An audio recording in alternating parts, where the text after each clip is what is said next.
Në Shqipëri pas 5 muajsh do të zhvillohen zgjedhjet e përgjithshme të cilësuara si të rëndësishme për shkak të proceseve integruese të vendit.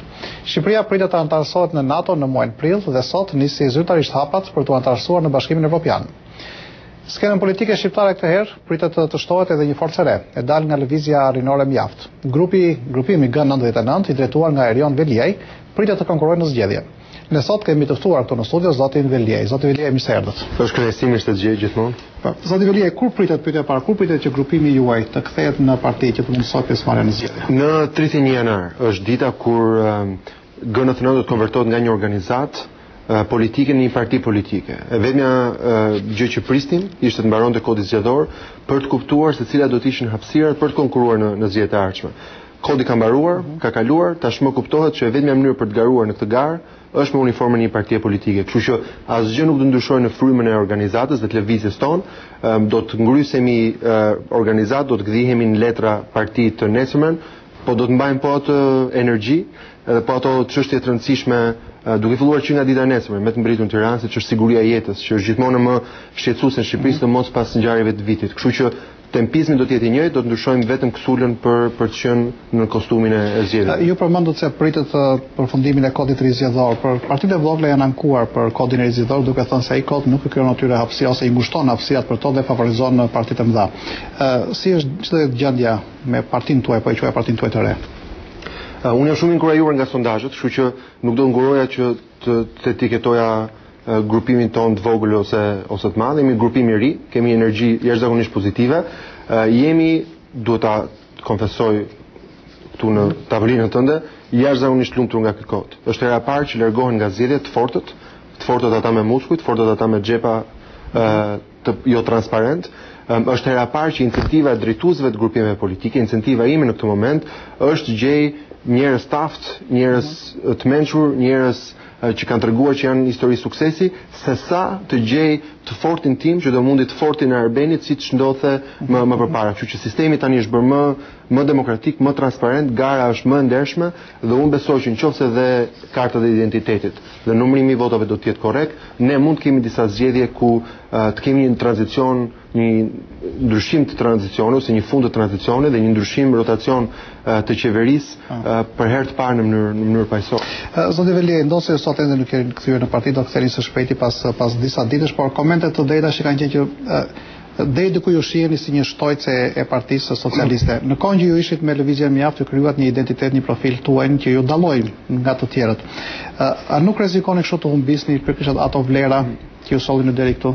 Arben, unë s'kam asnjë kompleks flas për këtë çështje, kështu do e marr këtë minutë për të sqaruar këtë temë. Ne jemi një koalicion me Partinë Socialiste sepse besojmë që jemi një koalicion që ndërton. Ndërkohë që do të ndeshemi në zgjedhje me një koalicion që për mendimin tim është një koalicion që shkatron. Pra ju do hyni në koalicion e Partisë Socialiste për zgjedhje. Absolutisht po. Së bashku.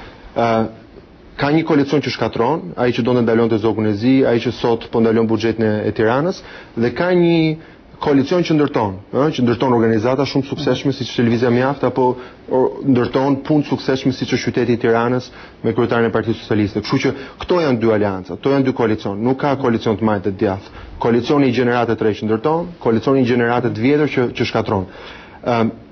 Fakti që nuk kemi njëjta parti do thotë që kemi disa ndryshime. Fjala vjen qoftë edhe në ditë e fundit shumë njerëz vunë re që ne kishim qëndrime të ndryshme për çështjen e kartave të identitetit. Partia Socialiste me argumentat e sinqerta të saj beson që ka disa probleme me këtë çështje. Ne kishim një qëndrim tjetër. Qëndrimi ynë është jo, duhet të inkurajojmë njerëzit të marrin kartat e identitetit, sigurisht kryesisht ata që janë të rinj, të cilët duhet identifikohen, nëse e presim ndryshimin nga këta njerëz duhet jenë. Kishim disa nuanca të ndryshme për ligjin e dosjeve. Partia Socialiste, edhe pse e reformuar, sigurisht ka një të kaluar nga ish sistemi vjetër. Nëse Partia Socialiste do të bindet dakord me ne, që propozuam që dhe sekretarët e partive ose funksionarët e lartë të ish sistemit mos të angazhoheshin në jetë publike, këtu përsëri kemi dallime. Për arsye pse njerëzit shkojnë koalicion, jo për gjërat që i dallojnë dhe që i ndajnë, për gjërat që i bashkojnë. Ajo që e sigurt që na bashkon në këtë koalicion është dëshira për të ndërtuar. Megjithatë ju ishit një lëvizje, pyetja ime të thelbi ishte tek fizionomia e lëvizja parti sot, siç e thati vetë ju jeni të gjithë njerëz do Do ngryse një grup, do gdhjeni parti. Ju ishte një lëvizje në atë kohë mjaft simpatike, luajtët rol në Shqipëri, gjithë ato protesta, kishit një lloj entuziazmi, kishit gjallëri. Duke qenë, dhe unë prapë më fal nëse nuk e kam përfyer duke qenë parti e vogël, por në Shqipëri ka qenë dy partitë më mëdha, kanë qenë partitë e treta, po e quaj partia e tretë dhe ju tash. Juve nuk rrezikoni që të humbisni brenda kësaj partie socialiste ose në rastin më ekstrem të komentoni brenda koalicionit të komentoni si antarët e kësaj kjo lëvizje u bashkua, kjo parti u bashkua me socialistën për të zënë disa vende për deputet? Absolutisht jo. Unë besoj që ne sillim një vlerë të shtuar, kryesisht të rinjve që kanë ardhur nga jashtë, që kanë studiuar në shkolla shumë të mira, që besojnë që mund të bëjnë këto punë më mirë se sa ata që kanë 18 vjet dhe s'u japin dot dumë këtyre punëve. 10 sekonda, po të marr një shembull të shkurt. Një nga lajmet tuaja ishte Shqipëria po kandidon ose filloi procesin e kandidimit për Bashkimin Evropian. Wow, kjo është e mrekullueshme. Ne sapo kemi filluar të kemi ambicien e malit zi për të hyrë në Bashkimin Evropian. Kështu që kjo fakti që ne kënaqemi me arritje kaq vogla tregon që ne si shoqëri ndoshta kemi ulur stekën në gjëra dhe në ambicie shumë të vogla, në punë shumë të vogla. Ajo që unë besoj është që ne ofrojmë diçka që nuk ka ekzistuar përpara. Të rinj cilët nuk kanë asnjë kompleks nga kaluara. Të rinj që si familja ime kanë pjesëtar familjes që mund të kenë qenë përsekutuar, ose që janë djathtë, ose për tjerë që mund të kenë qenë partizan dhe kanë legasin e luftës nacionale qërimtare, jemi pjesë e gjenerate që se ka fare këtë kompleks, çfarë ka qenë gjyshi nga mami dhe gjyshi nga babi. Jemi njerëz që kemi lindur në vitet 90, që kemi 18 vjet, tranzicion, në vitin 91 lindi dikush, kur Berisha ishte për herë të parë në flet votimit, erdhi viti 2009, do të jetë sërish po të njëjtët njerëz. Kështu që fryma që sjellim është absolutisht ndryshme e establishmentit. Të merrni ju kryesisht elektoratin e ri? Për herë të parë kemi identifikuar, jemi e vetmja forcë e cila për herë të parë i shmanget populizmit, i cili thotë unë jam për të gjithë, ne nuk jemi për të gjithë. Kryesisht fokusohemi tek të rinjt, tek njerëz nën moshën 40 vjeç, tek njerëz që akoma kanë një sens që Shqipëria mund të bëhet dhe akoma nuk janë plakur nga ky tranzicion, njerëz të arsimuar, njerëz që e përqafojnë ndryshimin shumë shpejt, njerëz të aftë. Një gjë që themi në fillim të çdo takimi është ky nuk është një takim ku ju do zini vende pune. Ky nuk është një takim ku duartrokitjet do të konvertohen në punë pushtetin e ardhshëm. Po nëse secili beson ke vetja dhe mundohet të jetojë një jetë dinjitoze, të gjithë bashkë mund të arrijnë kësaj. Kështu që po sillim një frymë që është komplet ndryshe nga klientelizmi dhe patetizmi që ka pasur politika deri në këtë kohë. Unë besoj që politika është një garë, siç ishte një garë në shoqërinë civile, ishin po aq skeptik njerëzit, ditë e para të mjaftit, madje kemi qenë edhe në këtë studio, ku shikoheshin me skepticizëm. Shoqëria civile kishte 6000 organizata dhe si do mundte kjo organizatë re të lindte një impakt.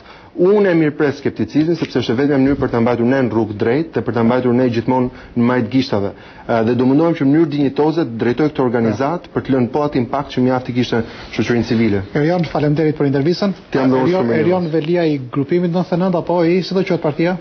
Do të jetë G99. Partia G99. Kështu që do të vazhdoj të quhet lëvizje dhe jam shumë entuziast që qershori do jetë një kohë e mrekullueshme. Erion, faleminderit. Falenderoj.